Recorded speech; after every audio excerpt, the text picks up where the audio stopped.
Hey now, welcome to the dirty side of the track, America's leading Formula One podcast. I'm Brian, that's Rob. Today, this weekend, the Brazil Grand Prix. It was good, man. Did you enjoy it? I am speechless. I am without speech. To quote the great George Costanza, it was if well, we'll get into this in a bit, but if yesterday and especially the sprint was as dull as ditch water, today absolutely made up for it in buckets. Um, so we've got a lot to unpack. So thankfully, we'll dive into news and social, but that will be very brief because really not a lot happened. You've made up for last week by not having a video vault, by having a handful, and then we can jump into tearing apart the whole race weekend. We don't have to worry about anything at the end. We've got no preview because this is the end of the triple header. So Triple dong or triple wanger? shall we dive in, sir? Let's do it. Let's do it. Okay, if you really want the fact that we were scratching around for news, this actual story actually comes from practice, I think. So this is how late in the week it was before we found anything. Um, Red Bull are allegedly trying to buy Colapinto out of his Williams contract. Apparently, they're going to get their big checkbook out and sign him. And Horner was seen leaving Williams hospitality in free practice on Friday. James Vowell was asked about it, and his answer, this is top vowels, this is, we signed a new coffee sponsor, and Christian was really keen to try it. That's pretty good. That is pretty good. I like that. I then the rumors went down a bit of a rabbit hole, and everyone assumed it was just, they're asking what's the cost of Colapinto, and then the next story was $10 million, and that Vowles said no, and that Red Bull had to go back to the drawing board for more money. But then someone, an enterprising rumor monger, said, "Well, what if they were there asking about Carlos?"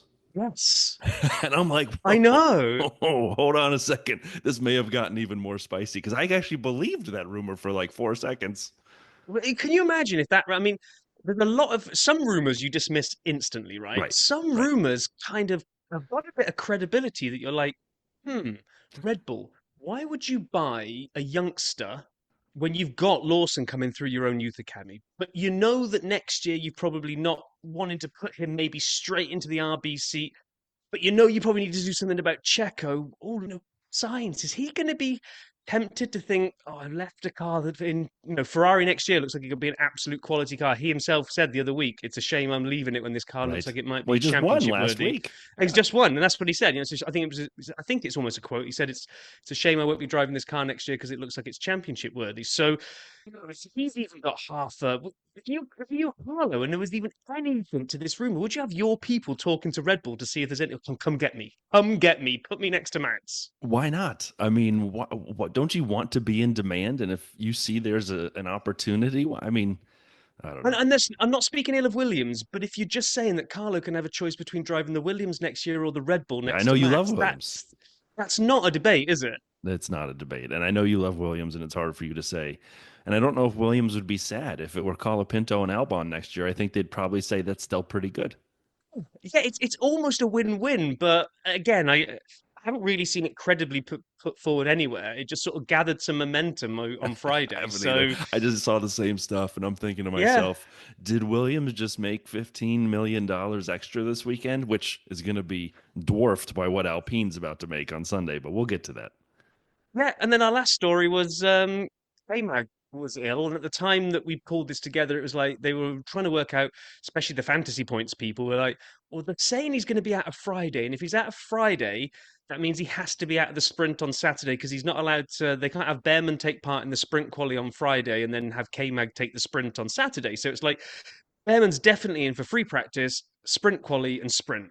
Like, and if K Mag recovers, would you put him in? Because now his first time in the car to get used to it is going to be quali. So I don't know whether he did recover or not, but they made the decision to say, look, Ollie's going to do the entire weekend, which we'll talk about soon because he featured a few times. He most certainly did. He most And that's certainly all I did. found. That's all I found, Brian. There was Well, nothing going on. in a triple header on the last week, that's okay because I gotta say we enjoyed Mexico last week more than we were anticipating. We're gonna debate the sprint here in a second because I liked it more than Rob. But overall, this weekend was nuts from Brazil. Oh, So once again, just chaos. And I want to talk a little bit about that too, about if there's a little bit of a gimmick aspect to when the rain happens like this. But we'll get to that because first we have to open the video vault. So yes, I I was slacking on the job a little last week. The whole back going out thing didn't really help me out. So I got back on the horse and found some videos. First off, a current one, F1 car versus road car for fuel. By Aramco on the Formula One channel. It's 7 minutes long. It is so boring. Just skip this. I don't know what I was hoping for. Yes, I'm a tire guy. Am I a fuel guy? No. Next. And so then I got into a little bit of history, and this one isn't launched this week as I normally do, but it's about Brazil. And I sent it to a couple of my friends who had missed last year's race. Alonso and Perez's incredible photo finish, 2023 Sao Paulo Grand Prix, Formula One channel, 5 minutes. I loved it. Stay into the end. It's probably not as good as going back and watching the last few laps live. However, they splice in interviews and conversations afterwards as well. And watching Fernando and Checo and the way they get together and talk about the end of the race. It's just I love watching two old guard guys kind of respecting each other like that, battling battle royale on track, and then hugging it out in the paddock. So that was good. And then I got a little history, a little more history. I went down a little bit of something. Rob and I were trading notes on Monday that we thought it was pretty neat when we saw Lando out with Carlos's family at the celebrations after the Mexican win, and how it was all just Carlos's friends and family, and then there's Lando in the corner just smiling away, happy for his buddy, happy for Carlando. So three videos that two of them I highly recommend. First, No Strings Attached with Carlos Sainz and Lando Norris. I could not find this on the McLaren channel proper in my searching. Now, this is probably when I was still on a lot of drugs, so my YouTube game was low. I found it on the Formula Media channel. Maybe it's a little bit of a janky channel. I'm sorry about that. It's 16 minutes. It still works. This is still one of my favorite social media F1 videos ever. And it's Carlando. And it was as Carlos was leaving McLaren. Second, Carlos Sainz and Lando Norris try Italian food on the McLaren channel. They did a ton of these Carlando videos. This one's fine. It's a medium one, 6 minutes long. Feel free to skip, feel free to watch. But. A message to our friends at Scuderia Ferrari and to the famous Tifosi from McLaren. It's under 2 minutes long. It's gold. Basically, this was at the end of that season around Christmas when they basically asked Ferrari to watch after Carlos and say, we've watched after him for 2 years. You know, we love him. He's great. He will, do the same for him, please. And it's awesome to watch Lando in Italian, kind of ask them to watch out for his buddy and the team. And Zach Brown is so bad at Italian. It's so great. You got to check it out. Anyway, that's highly recommended. But I'm going to close the vault because we got a long weekend to get to. Rob, you got anything else in the videos? No, I just love the fact that your videos this week were probably pain meds induced, and you've just gone into this kind of like 2-year-old coma as you've watched the Carlando videos. I did. I watched more than this, but I won't go into any others. I went down Carlando rabbit hole after last week, and I needed something good with Lando as opposed to the Max Lando situations. Nah, fair enough. Okay, let's just get on with this because we've got so much to talk about. So practice, nothing really happened, but Oliver Behrman went third. Great. Okay, sprint quali. Next, Next, it's practice. no soup for you. Um, Next, so sprint quali, it wasn't too bad. It was what do we get? We had Joe, Stroll, Sonoda, Ocon. Oh, an Alpine not doing so well, hey, on a Saturday. in the Friday, sorry. dry, in the dry. And in the dry. And Alonso were out in Squa 1. Out in Squa 2 was Mr. Bottas after getting through into SQ2, which is good. Colapinto, yeah, actually after roaring onto the scene and really matching Albon's time, kind of fell away a little bit this weekend in terms of matching him pace wise. Sergio Lewis again, and we're at an SQ2. So I know this isn't the main race quality, but isn't that 2 weeks running now where Hamilton and Perez have had a little Yeah, bit of a it's problem. it's becoming fairly common to watch a Mercedes, usually Lewis, and always Checo struggling to get into to Q3 or SQ3 in this case. But it was definitely surprising. We had a lot of how do I say midfield teams make it into SQ3, right? And this is how they Yeah, finished. yep, We had Ollie Behrman, which was a surprise. It was awesome. We had Alex Albon, we had Liam Lawson, and we had Pierre Gasly all made it into SQ3, and that's how yeah. they For finished 10th, ninth, 8th, 7th. But that's Yeah, tremendous. that's amazing. Four different constructors in there, and if we kind of then read up, we kind of saw a pattern that, in hindsight now, McLaren will be cursing the weather gods because on Friday in the dry, Piastri was absolutely laser focused. He looked like he was basically seeing the track like the Matrix. He was throwing down times. He put an absolute stonking lap in to get pole. Lando wasn't too far behind him, and those McLarens just looked like they were the cars to beat this I, weekend. I went out and got a sound effect because I watched them drive around on Friday, and I'm like, they are unstoppable. And it reminded me of the Jetsons. They were just flying by, and I'm like, they're just lapping people. It was almost reminiscent of Lewis's engine undercut from everybody a couple years ago. They were just so fast, Yeah, and Ferrari were supposed to be after coming off last week's. They were the ones to watch this week, but right? everyone had said, but McLaren's go well at Brazil, and okay, so Ferrari Charles came in third, Sainz came in fifth, Max slotted in between, did what I thought was another one of his good qualies, but maybe it doesn't have the race pace type thing, and I guess we'll never know from pure race pace because we didn't really get to see too much race pace today, but we'll get there.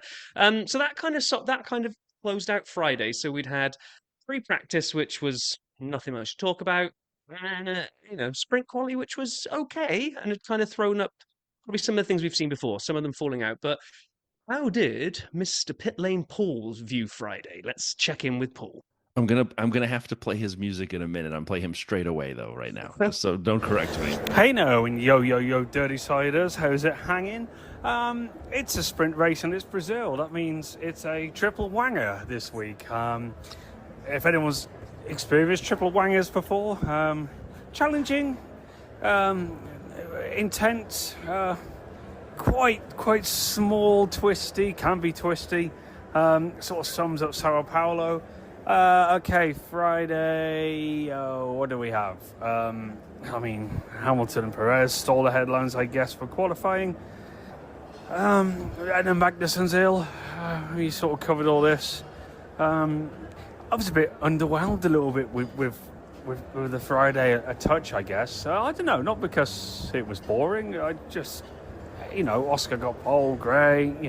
Lando second, and then it just seemed like a bit of a standard qualifying, which is unusual. There is a threat of rain over the weekend, so we've got to be optimistic that things will spice up.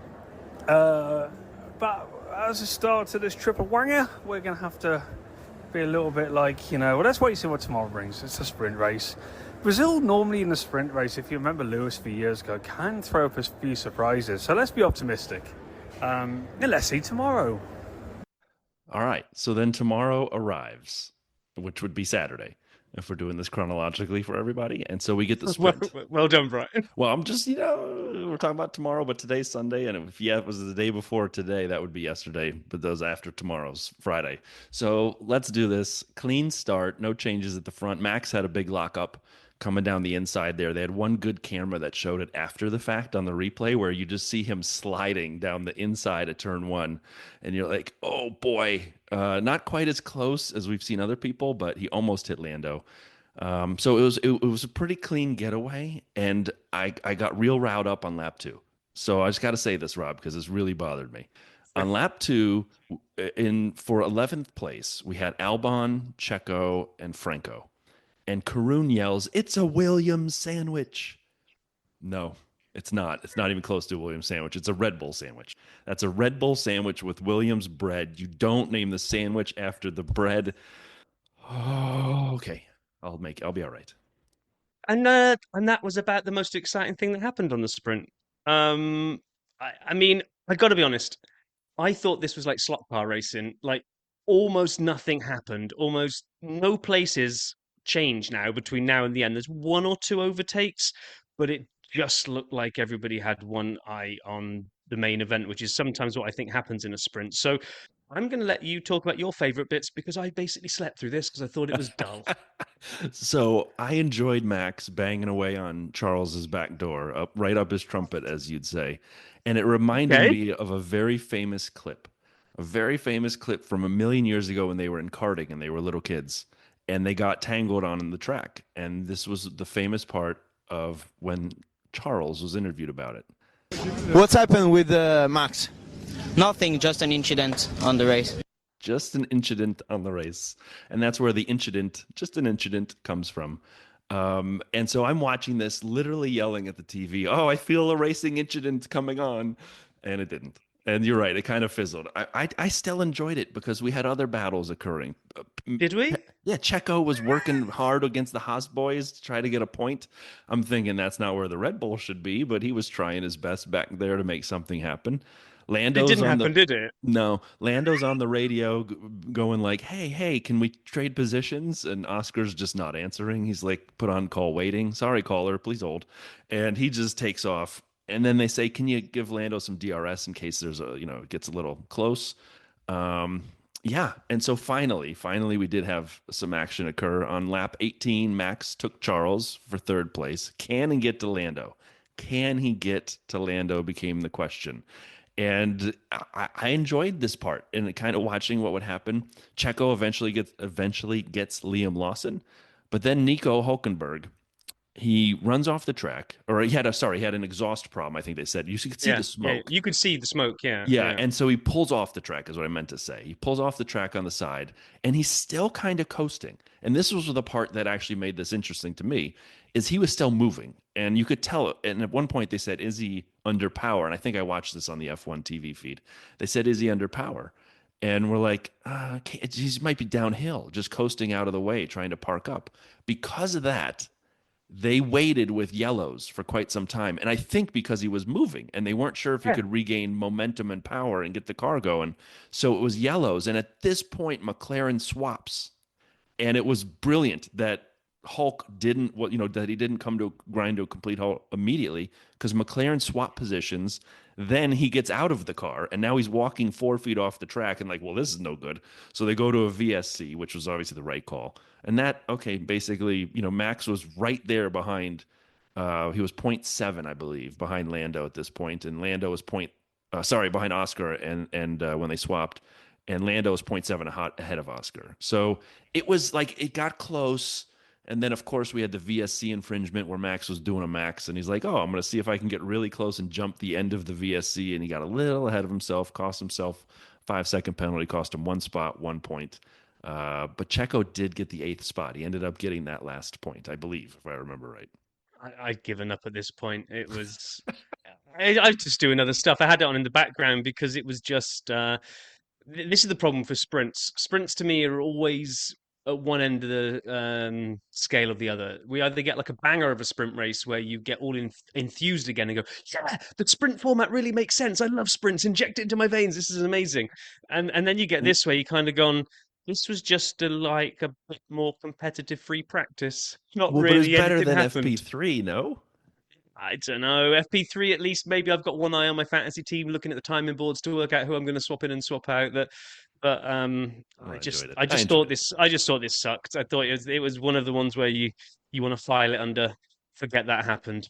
Well, let's hear what Paul had to say about Saturday. Oh, should we talk about the fact that Quali didn't happen? Oh yeah, well I was going to say but then we all came back to our TVs later on in the afternoon to kind of watch Quali and turned it on and it was just Noah's Ark. It was It was just crazy.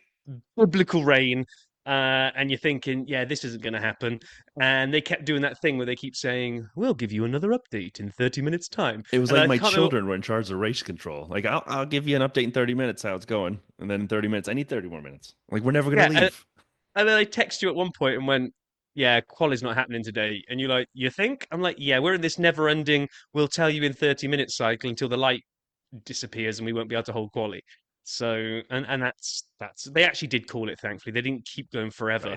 Right. Right. They did actually call it eventually and say, "No, we're going to try and do this Sunday." So, yeah, what did Paul make of Saturday's action? Well, I'm back in a hotel. That was Saturday done of the triple wanger. The middle wanger, which is sort of a pretty apt wanger to describe today. Sprint race, yeah, I mean, no real big surprises, I guess. I mean, Max's penalty, yeah, he loves a penalty right now, doesn't he? But, I mean, he can't complain, I guess. Opportunist, is just trying to steal an advantage. I think it's fine. Obviously, it's a penalty. I'm not saying it's not, but then McLaren, they had to do what they had to do. Obviously, you feel for Oscar, especially after his run of like qualifying results recently. But they have to do that. have a massive issue as such. I know it's probably not brilliant in terms of racing, but they're not going to be the first and not the last, so just smile and get on with life. And then it rained. We sort of expecting the rain to come a little bit later, not necessarily for qualifying. So that it didn't catch anyone out. I mean, you could see it coming. Brazil's quite a good place because you're sort of up on a hill where the paddock is, so you've got good visibility all around you, weirdly. So you could sort of see the rain coming in. It rains every year here. We almost need to move it to a different time of the year, don't we? It's a bit like Japan. So it means that tomorrow we've got to come in early. No, I won't lie. I'm going to just keep this going for a few more things on about middle wangers. It's not... Yeah, okay, qualifying looks like it's going to be 9 in the morning. But you've got to feel for people like the mechanics and that now have like a 5 o'clock in the morning alarm call to get to the circuit. And then the catering for each team that probably have to get up at 3 o'clock in the morning. So... yeah, this really sucks for the guys. It's the last race of a triple header. People are pretty low anyway. And this really hard for the guys. So, look, as I always say, and I've said on many podcasts, absolute hands up to the staff and everyone that makes these races happen, the unsung heroes, as I call them. It isn't the drivers. It isn't what goes on the track. It's not your engineers. It's not Zach Brown, Toto, Christian. It's teams like the catering. So, big wangers to them, and let's see what happens tomorrow. Bonjour. Now, Rob, do you want to play the addendum that Paul sent us after that? Yeah, because it didn't quite come to pass, but I think it's worth playing because I think after he sent it, we had a slight shuffle. I think, unless I got this completely wrong. So play the little addendum, and then we can discuss it. Actually, I'm going to have a quick add-on to that because I just want to make a quick prediction for tomorrow. I think we'll qualify. There's a chance of it being wet in the morning, but I think we'll qualify. I don't think we're going to race tomorrow, so my prediction is it's going to be a little bit like Spa a few years ago, where we're going to drive for 10 odd laps behind the safety car, then they're going to call the race off. That's my prediction. Anyway, merci beaucoup, avec le wanger, and bonjour to all. Now, I might have got love this that, wrong. Paul. Yeah, I might have got this wrong, but when they republished the times for the weekend and they put that Sunday morning qualifying in, did they bring the race start forward slightly as well to try to avoid the yes. biggest cell of rain that was coming afterwards, right? Yeah, an hour and a half earlier. So an hour and a half earlier. So it was. So didn't go and look at the rain now because I don't have a live camera feed to Sao Paulo, but I imagine you're not doing your journalistic work for the dirty side. I'm not doing it properly, no. If the huge rain did come down then, he could have been right. So I think when Paul made the prediction, he was, in fact, looking at the rain that we did have today, he could have been spot on. But we did get Qualy, so we moved to this morning. I was really tempted not to get out of bed to watch this, but my internal body clock refused to allow me to have the extra hour in bed. So I was sitting there completely wide awake going, it's not really 6:30 in the morning. It's not really 5:30. It's 6:30, whichever way the clocks went. And I was just like, I'm awake. I'm going to watch it. So, but before we do, I think Paul had another little view on waking up early on a Sunday as well. I haven't heard this one, so I'm looking forward to it. Well, 5:15 in the morning. I hope the guys will play my last message. So last night, F1 decided, because of the weather and doubts about the race taking place, that they would kick everyone straight in a wanger and change the triple wanger to an earlier time so they can, well, hopefully guarantee a race. When I say hopefully, it is 5:15 in the morning. I've got to go to work now. 5:15, jeez. But like I've said, mechanics, catering, they'll already be at the track by now. Catering will probably be in there for hours, so I probably can't complain too much. But yeah, sorry for another. This is going to be 5 wangers, but it feels like we've had wangers chucked at us left, right, and centre this week. For the last race of a triple header, it's a big kick in the wanger. So this triple wanger's now 5 wanger. I'll speak to you later. Which will be actually relatively early. Avec le petit pois. Oh, jeez. Paul, you're the man. Thanks for sending these in. And for everybody who watches F1 like we do as fans, Don't ever forget how much work it is to put that traveling circus on each week. As we listen to Paul, as we listen to him tell us what it's, the people have it even worse than him. I know, and you can hear it, can't you? You could just hear that's 5 a.m. and the fact I Paul, you're amazing. The fact that you even thought about picking up your phone to record a 5 a.m. Wanger Fest is just is Well, amazing. Anyway, I so did not get up at 4:30 Central, even though it would have felt like 5:30 Central. Yesterday was my anniversary, so Jen and I went out for some dinner, and after a margarita or two, we made it home. And then I'm like, you know what? We should have some wine. And then I'm like, yeah, I'm just gonna set the alarm for as long as I can fast forward through a quality session before the race. So I bought myself an extra couple hours sleep. well, I mean, as so I woke up and thankfully there was some Premier League football to be getting ready to watch as well, or watch some of the highlights from yesterday because I tuned in and just watched rain to start with, and I was like, okay, well, I'm gonna go. I'm going to footy practice this morning, so I'm gonna go get all my stuff ready while we're kind of waiting for this to come out. We had kind of just waiting for it to get going. And before I get going, there's some just some little commentating things I want to just pull out because you're watching, you're listening, and sometimes things catch your ear. And I know they've got a hard job commentating live and trying to say things as they say them, but they were talking about how Crofty was mentioning how there's still quite a few of those wet puddles around. I was like, oh, not the wet ones. I mean, if we had But some dry puddles oh around, yeah, that would be fine. But those wet puddles, you've got to watch out for those. Um, and then we managed to get commentator curses for um, Hulkenberg and Oscar. He basically said that he thought that I think it was Karen basically said Hulkenberg for pole because apparently last time it's rained, he was on about the number of German pole sitters in the rain, and Hulkenberg I think was one of the last ones. And you kind of look him out in Brazil, so he's all in on this is going to be Hulkenberg in pole. I actually took a picture of the stat. Unfortunately, because of me redoing my entire setup here, I can't use my phone. So let me tell you what he was referencing. The number of times, I think it's five prior to this, that the quali's been held on a Sunday. Four of them have been won by a German.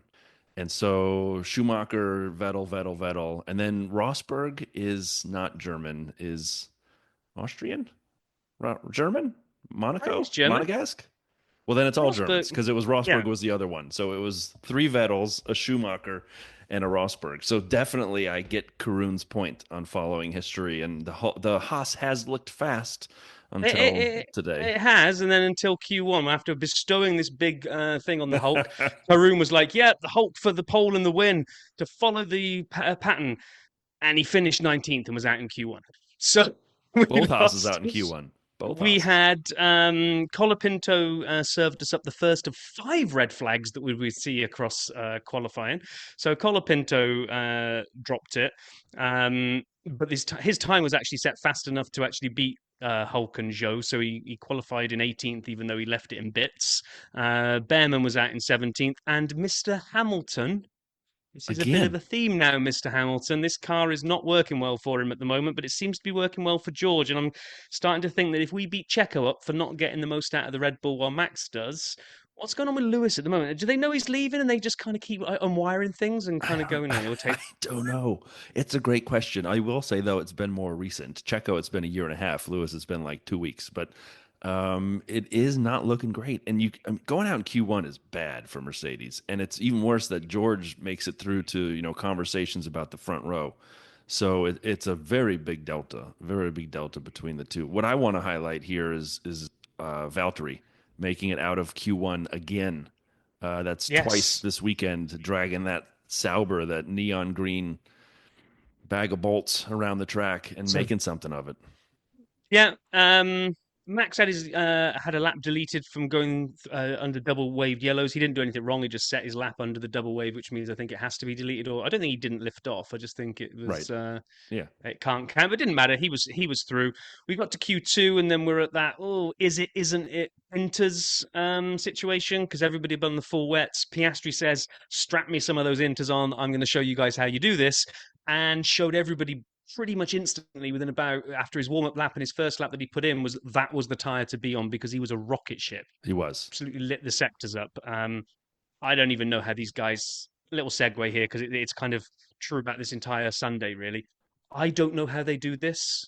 I don't Like, either. I hate driving on the highway when it's in rain and you've got the spray coming up from the cars in front, and you don't really want to drive on people's tail lights and use their red lights as your reaction because you're going to crash. Um, and I'm doing what, 60 miles an hour?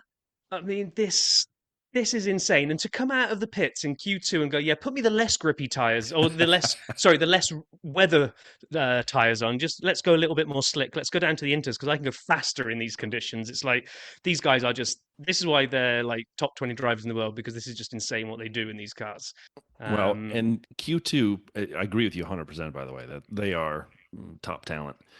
But so we see Carlos bins it, and so we got a red flag, and then we get kind of towards the very tail end of Q2, and people are really trying to get some laps in, and there's like a minute left, less than that even, 45 seconds or so, and these laps are what's going to count, and there are people with big names in the drop zone beyond Carlos who'd already crashed, as I said. And as we're watching, and you can hear the commentary just getting so excited. And again, I'm back on the F1 TV because, like many people in the States who wanted their TVs to record Quali, it just didn't. It like never found it. It didn't know it moved. So a lot of people texted me, hey, it never got recorded. I'm like, yeah, me too. Thankfully, I have F1 TVs and I watched it there. And Alex Jakes is freaking out and he's excited. And then all of a sudden, you see an Aston Martin on the side of the road. And you're like, oh no, no, could this happen? And you're like, well, maybe these people will get their laps in. Where is he? Oh, it's sector one. We're going to be all right. And then you realize as the cars finish their hot laps, they're basically still out of control and they're kind of tossing through sector one. And then they bring out the red flag because Lance can't get that car moving again, as it seemed like he might be able to. The red flag catches so many people out, including both Red Bulls. Max is at this point 12th for the race. And I am sitting here in this morning on the third red flag, watching this like this is the most insane quali I've seen in so long. I'm loving it. Everybody's okay after their crashes. It's going to be tremendous. And I'm thinking to myself, Stroll is the new Latifi because he just put Max 12 plus five place grid penalty. He put Max 17th on the grid. I think Max would have made it into Q1. We would have a different yeah, story. And at this point, I'm thinking Lance, our new Canadian friend who's playing his old Canadian friend role, just changed the whole championship, is what I thought at this point. I overreacted, and I thought that was going to be a yeah, big deal. it's quite rare for you to overreact. But Overthink? No, overreact maybe a little. and what was really annoying was all the tinfoil hat brigade came out on social media of why did they leave it so long before calling a red flag? They let all the other cars get their fast laps in, which dropped the Red Bulls down into the danger zone, and then just as they're about to do their hot lap, they red flag it, and the session won't resume. I was like, no, because the same thing happened with the Hulk earlier on. They were desperately trying to resist the red flag Right. because Stroll did this really annoying thing where he kind of kept the car moving, even if it was like half a wheel turn at a time. So I think race control are looking at that, going, no, keep the double yellows. He might get this moving. He might get this moving. And then all of a sudden he just kind of goes, no, I'm done. And then they have to red flag it because he's now going to get out of the car. Well, And we're going to be just and like when Hulk is everybody's out in on the the. line of fire. Everyone's Yeah, going off exactly. everywhere. So Hmm. there's no like guy getting out of the car. It doesn't matter where you are on the track. It's all in the line of fire in I a don't think there's situation like this. anybody in race control watching the live feed going, let this guy through, let this guy No, through, let this guy 100% through. Right, agree here with you. comes Max, red flag it now. Definitely not. 100% agree with you. 100% agree. So then we lose, as we said, Pierre, Carlos, Sergio, Max, and Valtteri.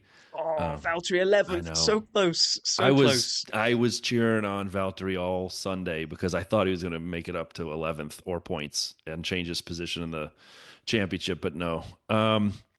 So then Q3 and Alonso's like, you know what? I let's make sure that the mechanics on both sides of the Aston garage have a lot to fix, and he bins it. Another red flag.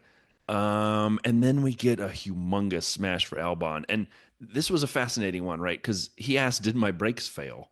And he was on the straight, and before he even turned, he was applying the brakes, and it must have been a right rear lockup or I something. think I think right rear touched the white paint. And when they showed one of the reviews, Yeah. I think he drifts ever so slightly wide and he's on the white paint, and then that you got nothing. You got nothing once they were talking about like the white paint is they've tried to make this grippy Right. white paint that doesn't get as slippy in the wet. But That's I'm not a sorry, thing. like the Bon Jovi album, it is slippery when wet when they get on there. And And I wonder if he was pushing too hard, because I wonder if it's hard for these drivers to keep the adrenaline and the emotion under control, because he'd been right up there. He'd been on the front row of the grid with Lando on the previous lap round. Then George, Yuki, Ocon, and a couple of others had come around and nudged him down. He was like, "I've got more pace in this. I've got more Right. pace in this." And he was coming in for his final hot lap, heading down to turn one. I'm like, did he just overcook it He a might bit have. and get maybe a little bit greedy? And in hindsight, would he have just taken seventh on the grid, rather than what actually ended up happening, which is that Albon smashed his car to bits so much that everyone thought this was probably going to be true, but they could not put that thing back together again in time for the race. So, I mean, the other mechanic, I mean, Colapinto, both Sainz, the mechanics must have been working absolute overtime, because it was only Well, a few hours between exactly. Quali There and the was no race. It's curfew to break. There was just literally you went from the end of quali, you had a couple hours until the race, so they were working furiously. And Williams again, both sides of the garage. Aston Martin, both sides of the garage. Ferrari, I mean, these guys were working their butts off to get these cars fixed and back out there. And as you say, Alex didn't make it, so there was an Albon-sized hole in seventh when they lined up on the grid. But Lando took pole. Lando did a great job. Again, you watch these guys come around, and because of the rain, you see Liam up top, you see Esteban up top, you see Yuki continually putting it near the top, and then you see George, and then Lando just kept improving and kept improving. It was pretty amazing the way he took that McLaren around in the wet in quali. And I'm thinking, all right, this is going to be pretty spicy again, maybe a little overreaction. I'm like, Lando's starting first. Max is starting 17th. I mean, I don't know how Lando doesn't take out a humongous amount of points here on Max and turn this thing into a real battle for the championship. If only I'd shut my mouth and pretended not to have ever said that, because that did not happen. ah. So then the race comes round. We're getting all manner of different weather predictions. It's going to be drying out, then light rain, then drying out, then a monsoon. So everybody kind of starts on inters. Um, Everyone pulls away for the formation lap, and there's a real weird thing there where Alonso just decides yeah, I don't really fancy doing a formation lap. I'm just going to sort of pull away at the world's slowest speed. I honestly thought Alonso had broken down I did or too. something had happened, because it was just so bizarre how much of a gap he left. Huge gap, and everyone Abs- behind him was trying to slow themselves down. He was like, "Wait, we're not going." Why? Because you can't overtake. So they're all stopping has haphazardly behind Alonso, and then Stroll's like, "Wait, did well, Fernando start off slowly? I might as well just bin it." Was he well, watching I'm thinking it TV? was. I think it was the other way around. I think Alonso was like, "I'm just going to sit here for the aborted start, because my idiot teammate is going to go and do two stupid things in a second." And I don't know if you've watched the onboard I of haven't. Stroll. Okay, so Spanners posted it on Twitter and was like, "It's even worse than you think it is." So, okay, he's going down to corner one, down the hill, round the back, down that little straight where they get DRS. He's coming to the end of there, and he brakes, and he locks up. And I guess that must be easy to do in the wet, but he locks up and he spins out. Okay, fine. All you've got to do is turn that thing round to get back onto the racetrack and get back round for the formation, and we'll be fine. We can still do this. He turns it round, and he believes that he can drive a car across gravel, Wet because he gravel. doesn't even try to drive around it. He just turns the car around on his onboard and goes, "Oh, there's the racetrack over there. What's the line of least resistance? Oh, look, straight across that sort of brown stuff. Yeah, I can probably do that. I've got 4x4 on this mode. I'll set that on the steering wheel." He gets about 3 feet into it, at which point he must have had the dawning realization, "Oh, God, I'm stuck." Oh, I did not see that. I did see him end up in the gravel, which made no sense because I'd seen him prior not in the gravel. I'm like, well, that I don't know how that happened. Like I said, He just turned around and drove into it. and and then every manner of regulation starts getting broken, and broken in a way that the commentary team is like, well, we're gonna have to pull out the dictionary and figure out what the heck is going on. Is that it? Was this an aborted start or an abandoned start? And is it an aborted start with a second formation lap? What are we doing? And so the cars are coming around, and no one knows what in the world is supposed to happen next, because no one's made it clear what's actually happening. I thought that was crazy. And I'm like watching this, and you and I are trading notes. So they all line up in their boxes, but it's not lights out and away we go. It's just lights out, but a different kind of like lights out. It's not getting ready to start. And then Lando's like, "Yeah, I'm just gonna go around again, right? We're just doing another Well, formation lap. Are we?" I think Lando's screwed up royally there. I do too. because so many other people seem to know the rules. I guess I've never heard of it, but those white flashy lights mean abandoned start, and apparently it did come up above as well. It said Yes. aborted start, and apparently aborted start is you just all sit there and your mechanics are going to come out back on the grid, and there would have needed to have been a green light to release them. And I think Lando is under there's so much adrenaline coursing through his veins because he's thinking, "Don't screw this start up. Don't screw this start up." Max is all the way back in Argentina, Right. and I've got the front row here. I can absolutely take a big chunk of points out here, and I just think he sees lights and his brain thinks go.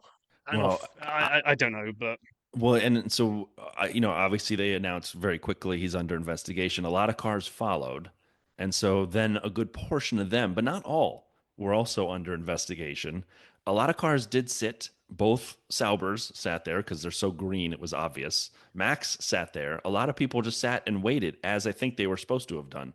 And yes, then at some point, I think they released everybody because you can't have them coming around again on cars that are still sitting at the back of the grid. So they all went around again, and then they parked up and they let their mechanics come out and kind of get a 10-minute restart session going. At which point, Mercedes decides to change the tire pressure on tires that are mounted to the car, which we waited a while to figure out what exactly happened. They showed the replay. No one else did this. And now I'm sitting here thinking, that's bad too, right? Isn't that? I don't think that's allowed either. So it like every manner of rule got broken. And we haven't even gotten to Hulk. We'll get to that in a minute. we haven't even started the race yet. Yeah, when you start, well, we've had a lap though.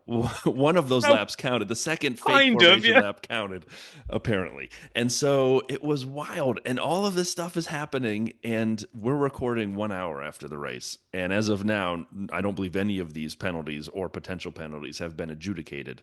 So we don't know if, I mean, George could get double hit because didn't he go on the abandoned start and then have his tires touched?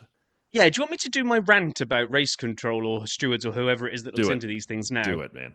Do it. So Do it. Do it. Do because it. it's going to come later where they talked about all these different people that got pulled out for the start line infringement, and then we got George and Dad and tires and Lewis and tire pressures and all this kind of stuff. And I just think I know I'm not a steward, so somebody can probably tweet us or whatever and kind of put me right here, but just feels like the biggest cop out in the world that they say, "Well, yeah, we're going to need to speak to the drivers afterwards, so we'll do this after the race." I'm like, no, hang on a minute. If there are rules and you are supposed to follow them, and if you don't, you've broken those rules, then make the decision now. What are you going to do? Get them into? It's like taking the kids into the headmaster's office at the end and saying, like, explain why you didn't do the homework.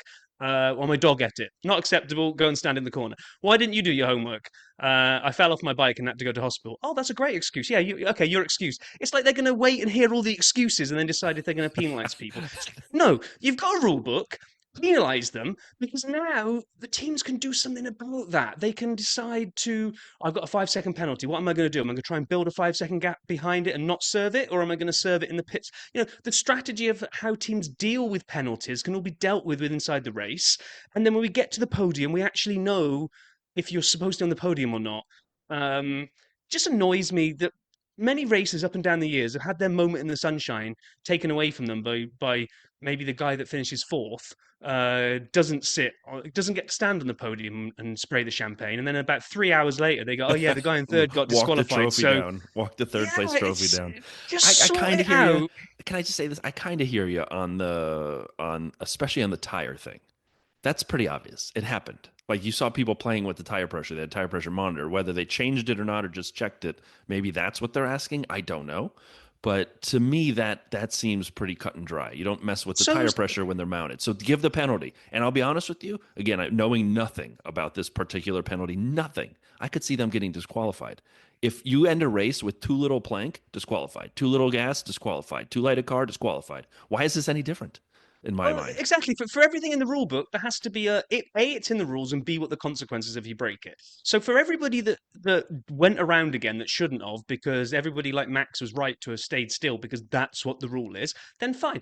If it's a 5 second penalty for Right. doing that, it's easy. Every single person that took off and followed Lando, just saying, "Oh well, Lando went, so I followed him." No, sorry, you know the rules. You all supposed to sit there and laugh at Lando going around by himself, and he'll get the 5 second penalty. It's just binary. They broke whatever rule it is, so penalise them. Don't defer it until 6 days after the race, so we find out next February what the result is. It's just Yeah, I agree. Ah, Anyway, after this all occurs, we finally by get the the way, actual we've start. still, I was going to say, we've still got a race to go, yeah? Well, and the race is so chaotic. We finally get the actual start, and Lando gets a good start out of pole position. George gets about an equal start out of second place, but the second phase of their launches are very different. And I don't know what happened, but George, once again, if I could find the Jetson sound on this new computer, I'd play it again because he just took off. And pause. And right there, in that moment, is the whole sliding doors moment of this entire race for me. Lando converts his pole position into leading into corner one, has no spray in front of him. I think he disappears off down the road and lets everybody else fight behind him and goes well towards taking that 25-point chunk out. Well, Max is probably still going to come through the field, but I don't think Max wins today if that happens into corner one. The moment Lando exits corner one behind George, all bets are off, and I think ultimately screws the hell of a lot of the things up That's for him. interesting thought. I think you may have something there. I'd actually go backwards one more set of events. And once again, our Canadian, I'm not Latifi, you're Latifi. No, wait, I'm Latifi now. When Lance puts it in offline and into the gravel and screws up the momentum, the planning, the thought of the formation lap, and then Lando goes, "Did I get in trouble for that? I don't know. You may be in real big trouble for going around." And he's sitting here thinking about that for 10 minutes before the next start, where he has problems in his second phase. I think some of that was him sitting on, acknowledging that he may have screwed up royally because of Lance's Yeah, situation. So I yeah, would actually say sliding doors moment. Lance Latifi, if he hadn't binned it on the formation lap, maybe Lando is of the mindset and ready to launch it, and we don't have George go past him. So maybe that also changes it. true.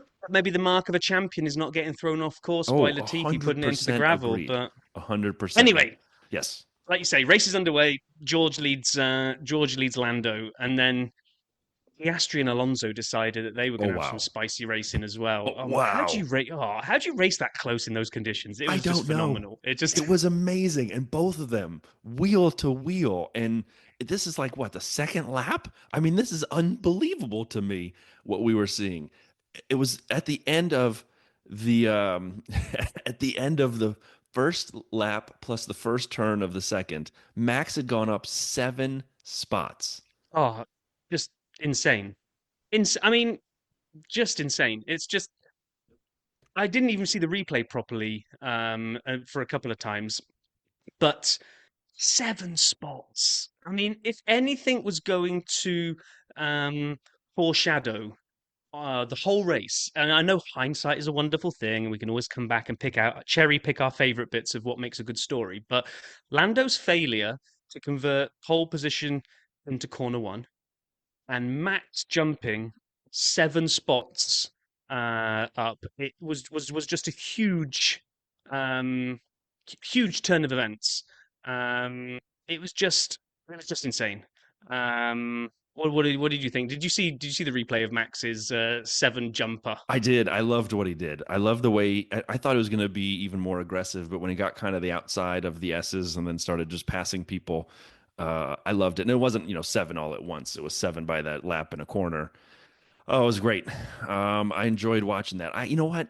At this point, we're asking each other, can Max win this from seventh? Lando is close, closing back up to George. Behrman, I got to be honest, it feels weird to me. He got a 10-second penalty early on for hitting the back of Franco Colapinto. I I know he hit him. I saw the replay, and they did a good job showing the replays of all these things where penalties happened. What happened to a 5 second penalty for stuff? That felt like a 5 second penalty to me when he hit Colapinto. Nothing happened to Colapinto. Very little Yeah, happened otherwise. Behrman spun around and it hurt him more. And it was relatively benign. He didn't it didn't feel to me like he sent it and it was nothing there. He was right behind him anyway. Colapinto broke a little harder earlier and he kind of just ran into him like, whoops. A yeah. 10 second penalty, you've already spun around and ruined your race. I was shocked. And again, you're not supposed to use the result of the action to judge the penalty, but even the action itself felt like a fiver at best, if maybe nothing. So when said 10 seconds for Behrman, I'm like, dang.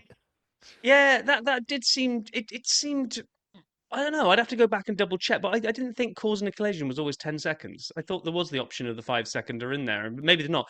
Maybe it's the driving people off the track thing is the five One. second, and causing a collision is always 10. But Well, they gave Max 210s last week, so maybe they're feeling like that's the new standard. I don't yeah, know. yeah, maybe.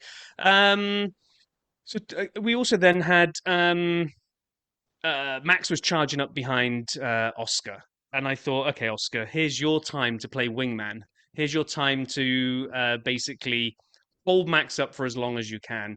And I know it's bad conditions, and I know Max was an absolute beast in the rain, but I just thought that was really poor positioning from Oscar. We saw so many cars close the door a little bit or make it more challenging to go up the inside in Wide turn open one. door. And Oscar just drove off to the right hand side, laid down a red carpet on the inside, and said, "You go through, and I'll follow you around." It Fa- was just, I just thought it was really bad from Oscar. Like, Fascinatingly, a lap later, when Liam basically let Max through, which was oh, disgusting.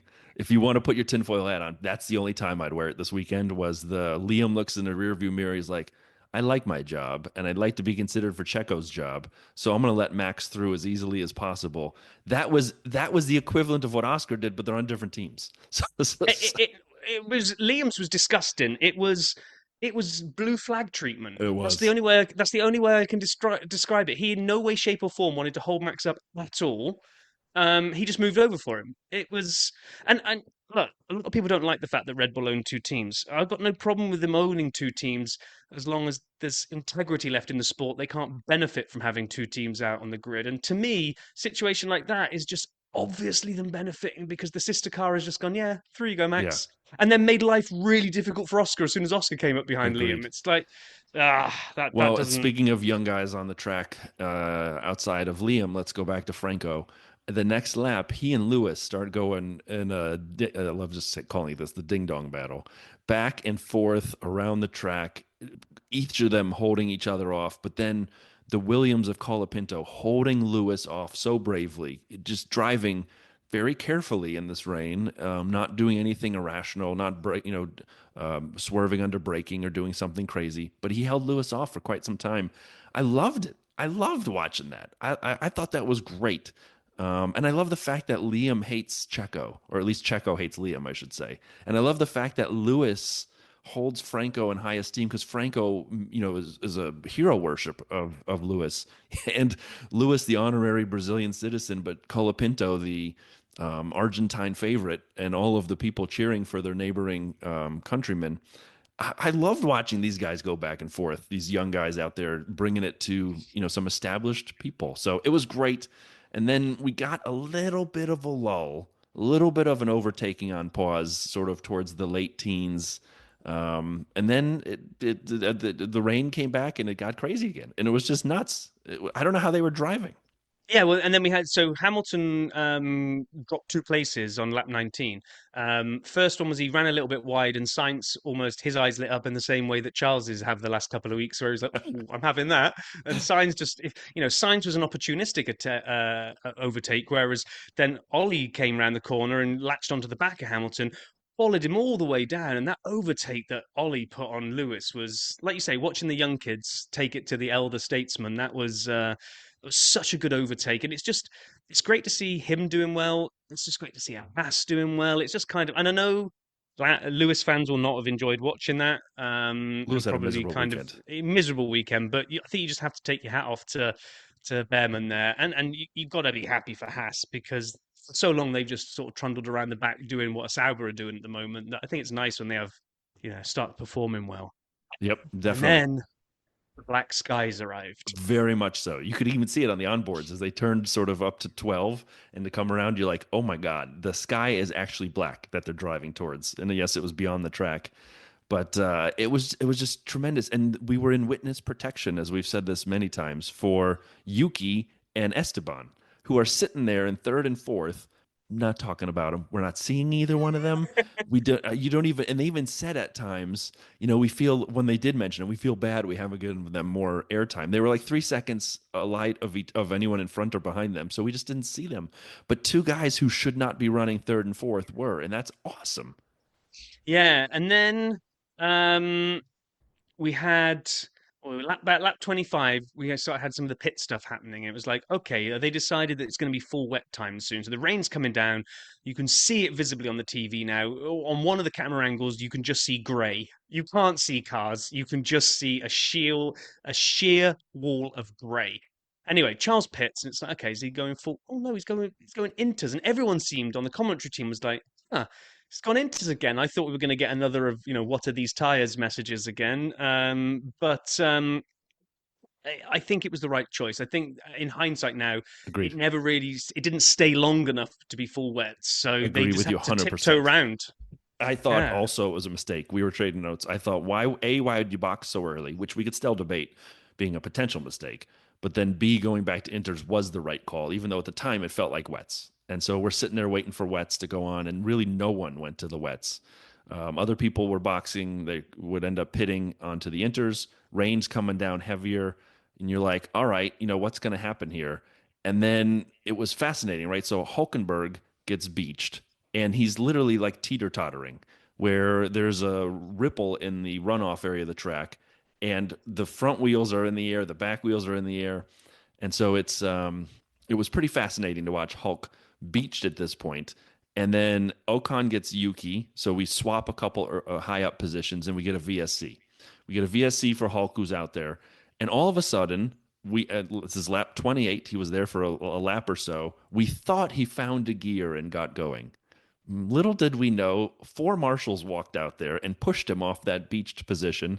And Hulk's like, maybe nobody saw it. I can get away with this, and I'm just going to keep racing. This is the one thing we all do know. If you get help from a marshal to get going again, you're done. That's been like the biggest rule that I've known from the beginning of my F1 time. So when he sees four marshals pushing his car off that hump, I was shocked that he even thought he could keep running.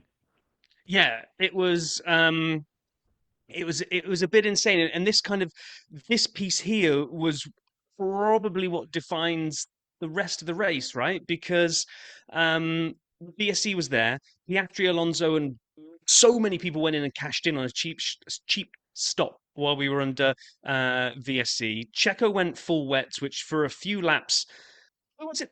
Which race was it where K-Mag was a rocket for about the first 6 or 7 laps while he was on full I wets? know Was it Zandvoort? Canada. And then Was it it all kind Canada? of was it Canada? I think it might And have then been it all Canada. started drying out, and it was all over. At one point, it was like we're going to get a Haas 1-2 here because they were flying, and it all went wrong for them. Checo went full wets and was like, I That's right. think I heard them say on the commentary was 7 seconds a lap I quicker at forgot one about point. Checo going to the full Um, wets. so it was like, okay, fine. And then George hits. Lando follows him in, and this is where I think they were giving the McLaren guys, the strategy team, like, why? Why, if your tires weren't done, why did you follow George in? I think they thought they were going to cash in on a cheap one. They must have known the VSC was about to end, and they came in just as the VSC ended, and Exactly. which means Or as was everyone else ending. sped up. I think they hit the pit lane as it says ending came on the screen. Yeah, And I honestly think it was like a split second thing. I don't think they knew it was ending when they entered the pit lane. I don't even Is my know guess. why. I don't even know why McLaren sacrificed track position to copy I George know. because these conditions, tires aren't really wearing out that much. You're tiptoeing around. The inters are going to be okay. Get track position, get ahead, let George fall back into traffic. They'd even spoken. They'd even told Lando, "There's no point boxing now because we've just seen Charles do this, and he's got stuck in traffic. And even on brand new inters, he can't overtake the people in front of him. So it's like, in other words, track position is king." So George pits and hands you the lead of the race, why throw him in I don't and know. guarantee second spot? I mean, yes, they didn't know. They couldn't possibly have known the VSC timing was going to be that. But let's take the VSC out of it for a second. On a track where you weren't overtaking much today, and tires really weren't wearing out, and fuel wasn't going to be an issue, let's take the race lead, and because you're probably going to be a safety car. There's Yeah. probably going to be a safety car. But you're And also guess what play happens? yeah, 2 minute 2 laps later. But play the flip of that. Play the flip of that for a second. You're on inters which are getting worn. It's raining harder, and you don't know for sure there'll be another VSC. You're under one now, so it's like, yeah, you lose track position, or you don't gain track position, I should at least say, and then but you get a cheap pit stop out of the way. So I kind of, as much as I hate it too, I wouldn't have done it either, and it really did hose them up. At least when they came back out, when they were down in the field, Lando took George on lap 30. So there's a little bit of ray of sunshine. No, Mm, no, so no sunshine. Because then on no, 32, we get a full safety car. It is just chucking down. And at this point, we got Esteban in one, Max in two, Pierre in three. And you're like, is this really happening? Are there three Alpines or two Alpines in the top three positions that are not three Alpines? Are there two Alpines in the top three positions, followed by Lando, George? I already said Lando got him a lap earlier. Yuki, Charles, Oscar, Fernando, and Liam in the top 10 as they're following around on the safety car. And then all of a sudden, Franco Colapinto is not caught up to the safety car yet and just bins it. Just goes big style into an accident. And he says to Lance Stroll, "I'm the Latifi now," because now Max is getting a free change of tires. He hadn't given up a pit stop time. He gets under the red flag. He gets a free change of tires, as do the Alpines. And so we've well, gone as we've gone yeah. from Lando pole, Max 17th, to flipping that basically all the way around during this red flag. Thanks, Franco. Thanks, Lance, and thanks, Lance. It's the rules, so nothing was done wrong here at all. But I would really, really like to see them change the red flag rule that unless it's for safety, unless you've had to return to the pit with a puncture during the red flag, that you can't get a free tire swap. The red flag should be like pause in the race. Like whatever tires you're on, pause. And then when we go racing again, you'll be on those again because it's too much of an advantage for me, the completely free pit stop under a red flag.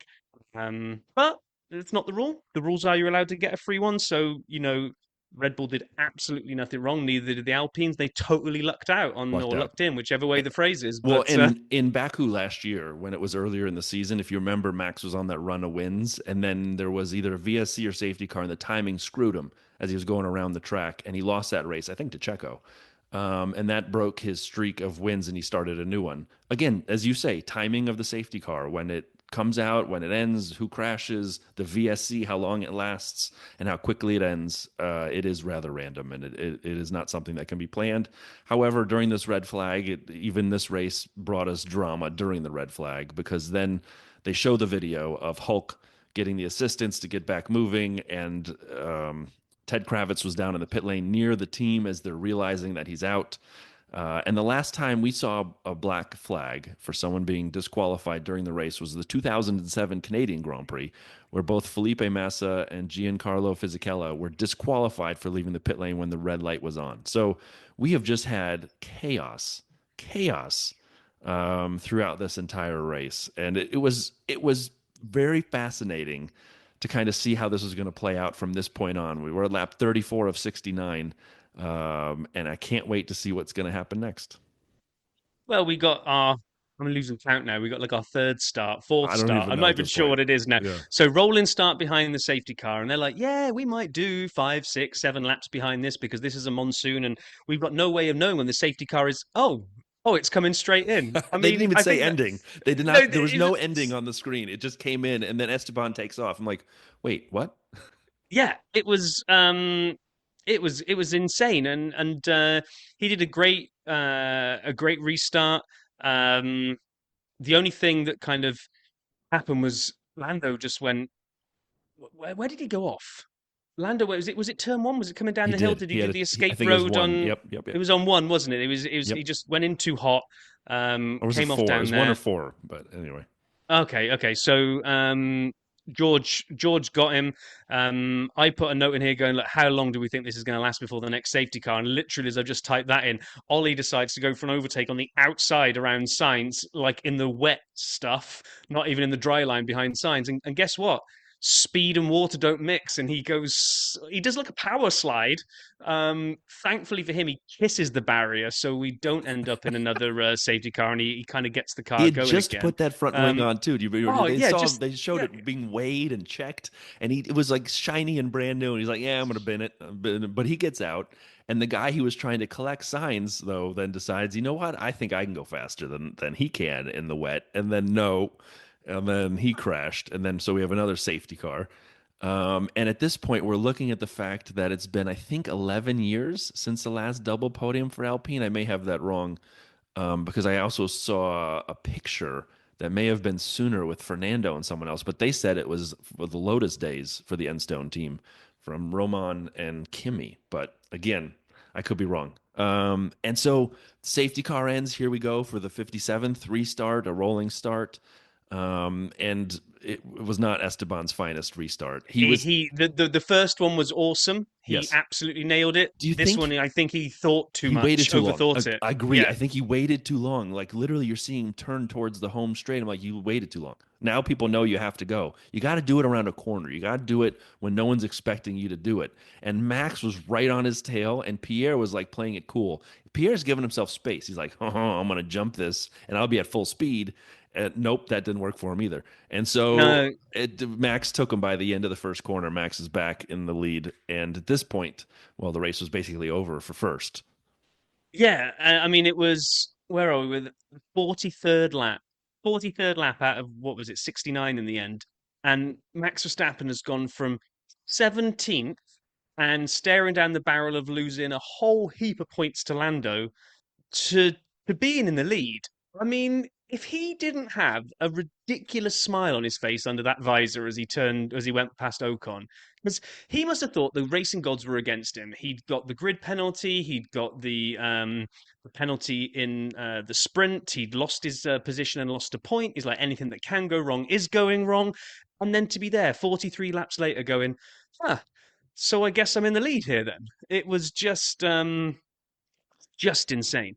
So yeah, then it kind of not really did anything. It McLaren swapped their cars around, which made sense. Need to get some extra points for Lando and see if Lando can go and Definitely. chase down. Definitely. I wrote in the notes, this still doesn't feel like it's done yet because it felt like there was another sting in the tail because they had said more rain was coming, but actually for once that didn't show up. So what we really got was a lot of well, we had Oscar and Yuki came really, really close, and Oscar had a little bit of a slide, and I thought he was going to lose it, but he didn't. And then we kind of had, was it Checo, Liam, and Lewis were all Mhm. like a little three that were strung out from probably now until eternity. I think all three of them are still half a second apart. And you know what? Um, Interestingly, at this point, at this late part of the race, lap 55 of 69, it was a little cleaner because earlier they were all playing bumper cars. If you remember, Oscar hit Liam and yep. turn one, spun him around earlier in the race, 10-second penalty for that. And then Liam and Hamilton came wheel to wheel and hit each other because Lewis didn't even think he was there, I don't think.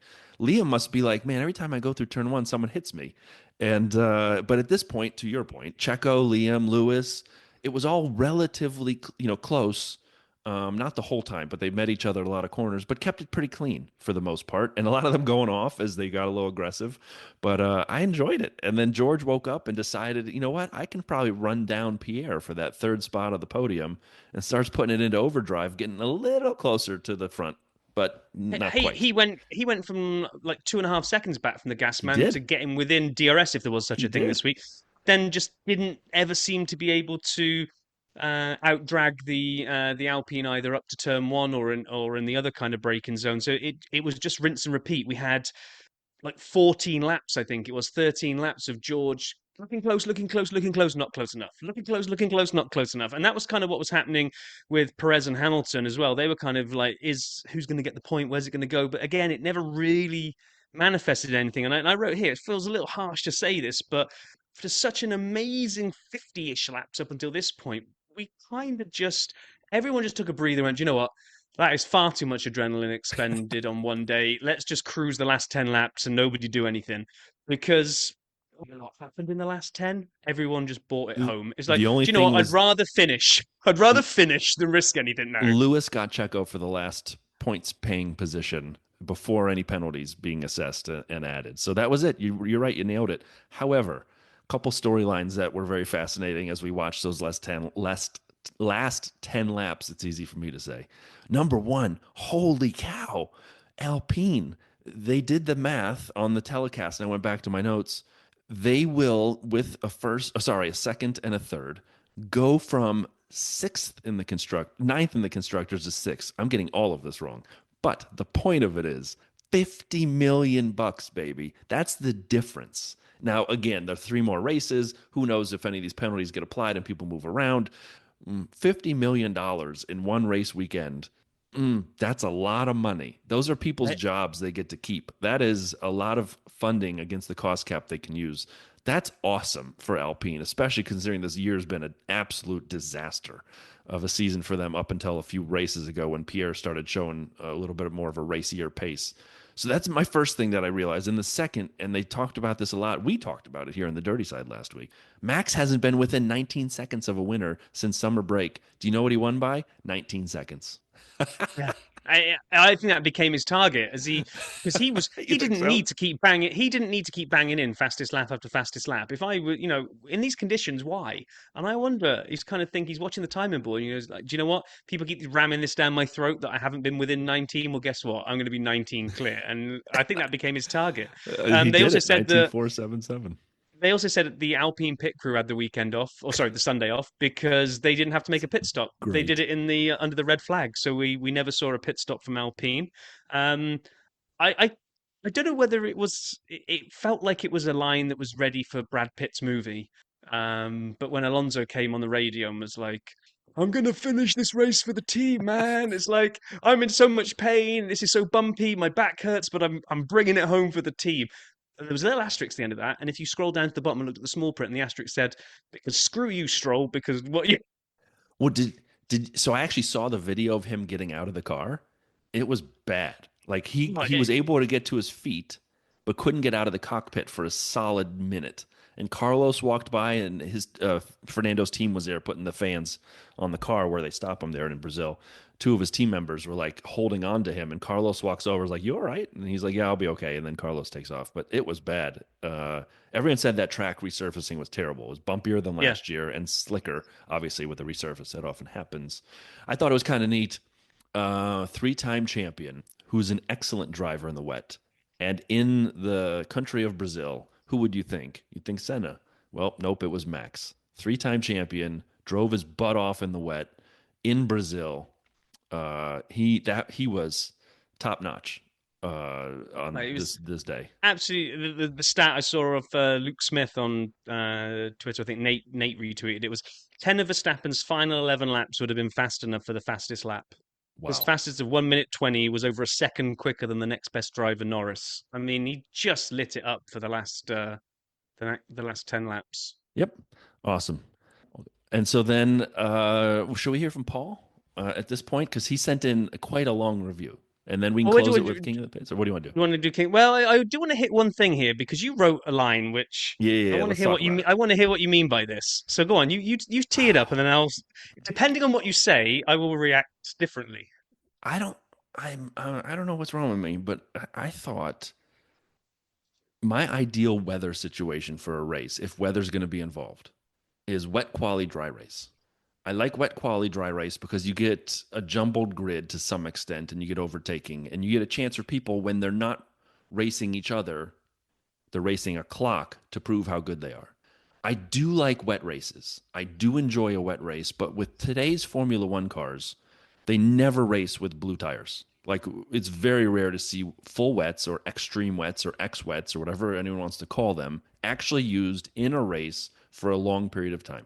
Because the spray these cars give off, you can't see. You said it already. You don't like going down the highway at 60 miles an hour. Imagine going 180 into a corner and you can't see anything. So you only really race when it's inter eligible, right? When the inters are used, that's about as far as they'll go. So Okay. it's not the same kind of wet racing we've seen in historical past. It's you're more often than not, yes, it gets dangerous, but then they put a safety car out. So to me, when you have this amount of rain in a race, on and off, and they have to put safety cars out to slow people down because of the rain. So it's not they had a safety car out there twice, or at least once, where No, just because once for the how weather. wet it Yeah, was, right? just once. Yeah. So it felt a little bit like a gimmick to some extent because the Alpines they didn't have to pit. They got off with the no pit stop as you just said, which is why they ended up finishing second and third. They were how close was the person behind them fourth? George was zero point 0.7 seconds. George pitted. That's 20 seconds. It was under VSC. Let's say 15 seconds. Yes, you see how good a driver is. I totally agree. It's not about the car, it's about the driver. I totally agree. And you watch a guy like Max, who's a Terminator, who's an F1 machine from the future, and he just goes out there and shows you what can be done. I agree. That said, it So as felt like so as hold on, how many safety cars did we have? How many red flags did we have? How many restarts did we have? How much chaos played in and how much luck played in because of that? It felt a no, little no, gimmicky. no. Little See, gim this is not a lot, but a little, and that's my point. no. This is you couldn't be more wrong.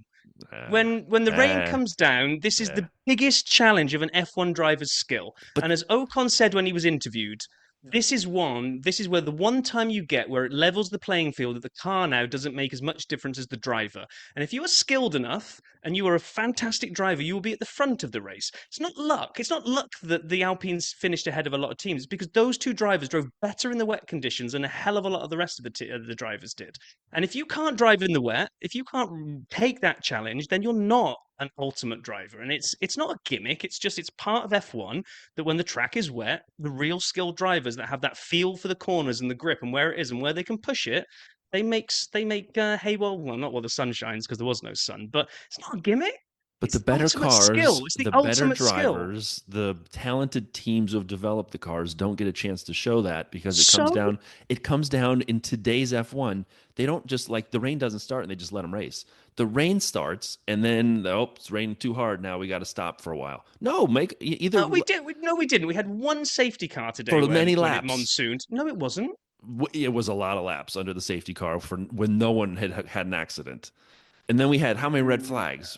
Because But it was that's because people are crashing because they don't have the skill, they don't have the feel, they're making mistakes in the wet. or they don't want to go to the tires because the tires suck. You need to go to the No, full wets, and they they're didn't want to. crashing because no, they don't have the skill to drive the All speed right. on these I tires. will say I It's not. agree. It's not a gimmick. I already said it does show talent, but I think we're so hamstrung by the tires, the way the cars give off spray.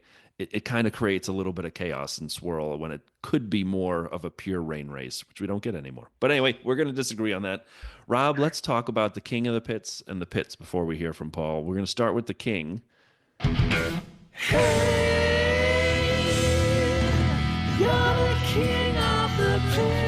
All right. Do you want to go first or shall I? I honestly don't know who to give it to because it has to be Max, but it has to be the whole Alpine organization, or I just it's got to be Max, hasn't it? Because to go to 17th to first is absolutely phenomenal, and to set 10 of the last 11 laps to be fastest lap worthy, it just feels so wrong not to give Alpine some recognition here because it's just an amazing job. But unfortunately, on the day they decided to be amazing, Verstappen was untouchable. Right. I agree with you. I think you nailed it. Verstappen starts 17th, wins the race by 19 seconds. That's unbelievably crazy. Two, though. Just phenomenal. Just Ocon did a great job. Ocon started high, though, right? What did Esteban start? Third, I want to say. Fourth, somewhere like that. I'm looking back. Fourth. He starts fourth. He finishes second. That's a great job by Esteban. Also, good call by Alpine not bringing them in under the VSC. Track position mattered. And then Pierre also didn't pit. 15th? Gasly started 13th, 15th. I want to say 13th, and he made up 10 spots. That's why the only person I'd give it to other than Max is Pierre. The Gas Man's had really good finishes the last few races. We've seen him in the points in a car that's obviously getting better, but he's obviously showing his talent. So I would say Max and Pierre is a close second for me for King of the Pits. But now let's talk about the pits. And since I did my new computer, I can't find the sound for the pits, so here's what it sounds like. Oh, I found it. Here's what it is. I was going to sing it. You're the pits. Oh, the pits. What I would have said. I'm glad you didn't have to sing it. Let's just put it that way. Yeah. Checo. The Checo. the Brian's regular Checo. He went out in quali early both times. He may or may not have gotten a point in the sprint. I can't be bothered to go back and look because who cares? And he finished 11th out of the points this race when his teammate in the same machinery started. Didn't have a new power behind him. unit. Max had the new power unit. Do you remember? So he was slightly rocket shipped over Okay, Perez. yes, the Jetson sound is somewhere else I can't find again. But he did have a new power unit, but he finished first by 19 seconds. Checo finished 11th and was continually battling people in cars not as good as his. So I give it to Checo again. I'm sorry. Yeah, I got to be honest. I think you've been a little bit over critical of Checo this week. I think that's where I'm going to go with that because I thought I mean, did all right in the sprint. And he almost got a point, and maybe did get a point. Like I say, we don't know what all the penalties are. I just everyone did super well to even compete in the weather this week, but I mean, Stroll crashed on the formation lap. I mean, and then drove into gravel when I don't even know why he drove into the gravel and caused the whole insanity with the aborted start. Um, so I'm going to give it to Stroll for just being a complete idiot. Okay, maybe when he spun it on the formation lap, that's not his problem, but it probably was. But then just to turn around and just blindly drive over gravel Wet and gravel too. cause all of that wet gravel and just cause all that chaos. Um, and then, did he actually restart? Did they had to remove him then? Didn't they? So he didn't even Yeah. get to race. No. He just had to Which stand on the corner and just watch like a little naughty schoolboy as he just watched all the cars drive around on the formation is lap. So curious. At the end of the race, I took a screenshot of the finishing positions. Alex Albon never even started the race in seventh, yet somehow he was 19th and Lance was 20th. Was Lance that's because he's further the back on pits. the grid It's because he's the and pits. never started either? He's the pits. Even F1 agrees. He couldn't Yeah. even get ahead of Alex, who never even woke up this afternoon because he just If sat you in the can't garage. you can't beat someone who didn't start the race, wasn't even there.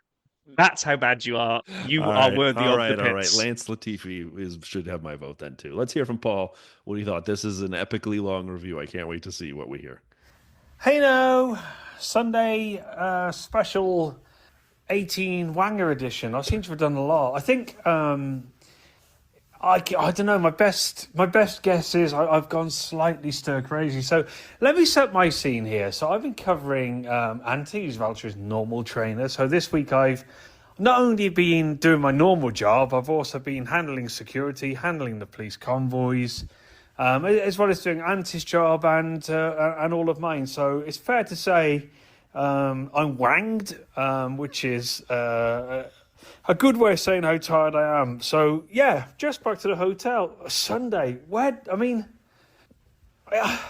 There was a time today. I mean, again, sorry, this could be a long one. I apologise, guys. But I think at some point today I was sort of thinking, I need to sort out lunch in a minute. Oh, it'll be lunchtime soon. I looked at the clock and it was like 8:45 in the morning. It's been a really surreal day. So, as I've said, I don't care. We're lucky. We are there relatively late in terms of arriving at the track at 6:15. There's a few teams that are in there at 3:00 in the morning to repair cars.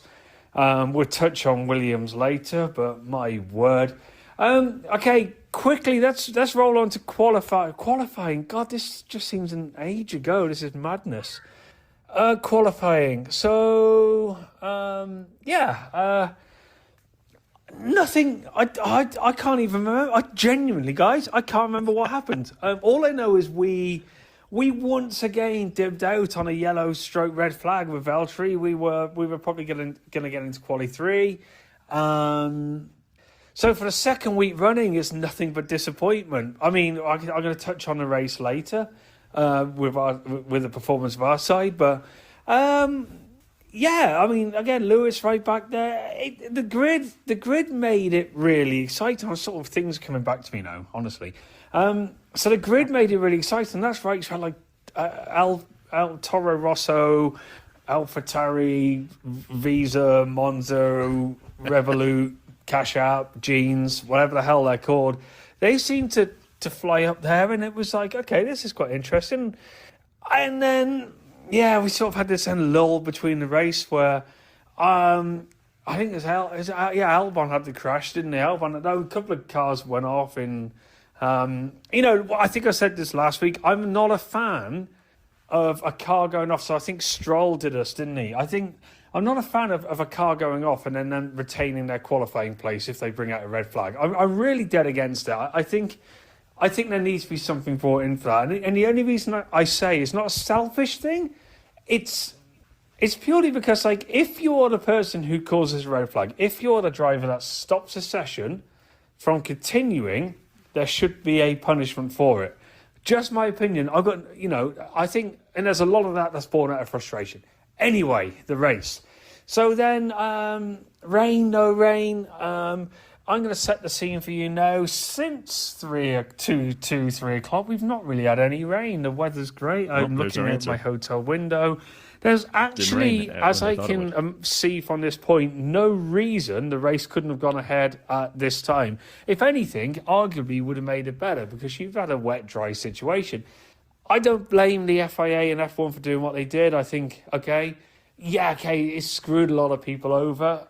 I think, considering the forecast, which was the main thing, and the forecast was said to be dire. Okay. And then, the grid, I mean, it was a series of howlers, I think, again from F1 to, well, I can say F1. I mean, look, they go around on the formation lap, and then it's Stroll, isn't it? Stroll, bless his cotton socks, as his little moment, and then all the cars go to the grid. Now, bizarrely at this stage, now, I know the thing is, I'm going to record this, but I might be slightly wrong, because I know they're still investigating start infringements. I don't think anything will come for it, but by the time that you guys record, who knows? I mean, whoever knows nowadays with penalties.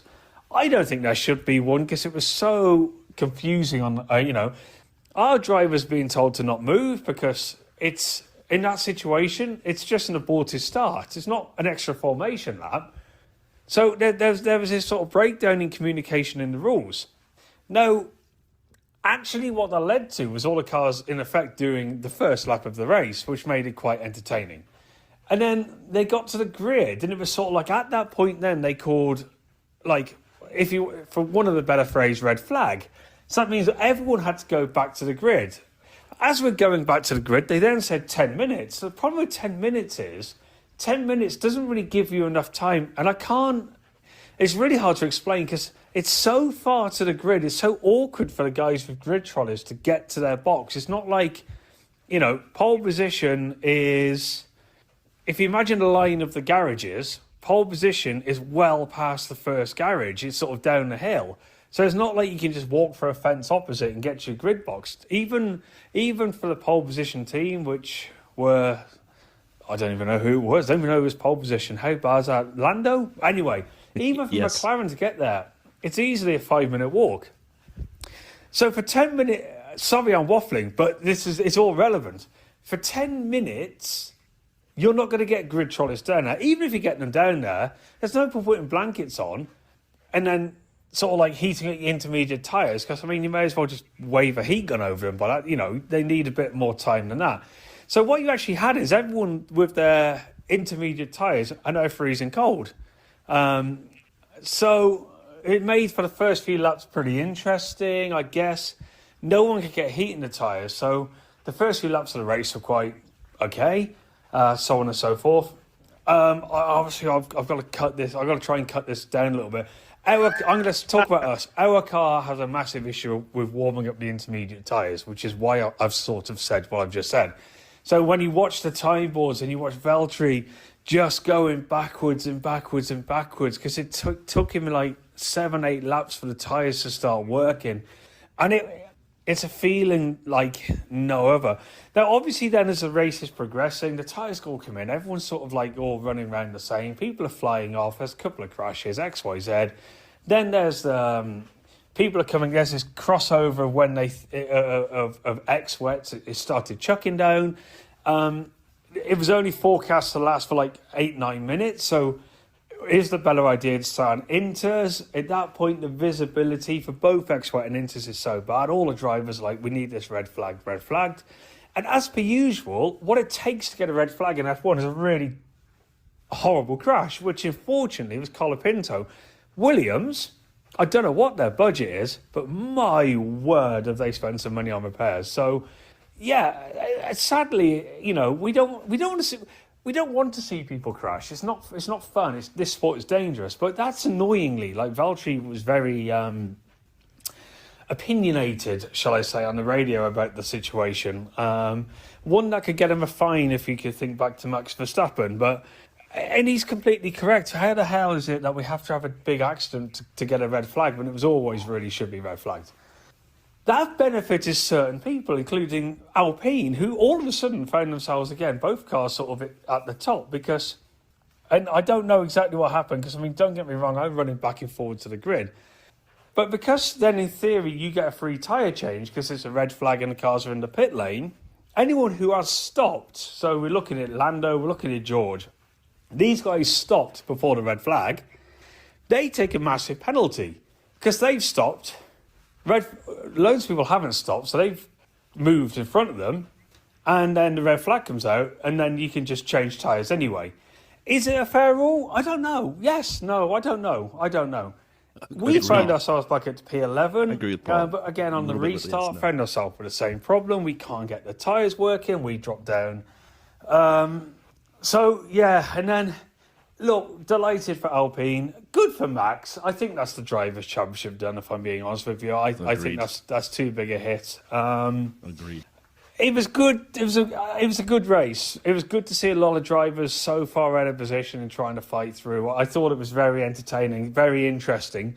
Massive for Alpine. You think the way they started this year, I don't know if you were watching the graphics whenever, it's showing how far they're going to jump up the Constructors' Championship, and just the money that's worth alone is huge. So absolutely fair play for them. I appreciate I'm just approaching 10 minutes here, so I am going to do one more thing. It's a question that Rob asked me, and I'm going to keep very brief. Rob asked, after the qualifying, have I ever had the situation before where we've had a big crash in qualifying and then you've got to get the car rebuilt for a race? I have. My best one with that would have been... It was actually in between free practice 3 and qualifying in Monaco, and Nico had a really decent accident, took the wheels off the car, as you can imagine, in Monaco. And then, you've got 2 hours to get it rebuilt. Look, it's not easy. Alex Albon, they weren't getting that car repaired. It's not just a case of changing gearbox, changing floor in that situation. The damage to the chassis... you could chuck a load of glue on the chassis, get it bunged up, get it repaired, get everything where you need it to be. But ultimately, that glue's then got to set.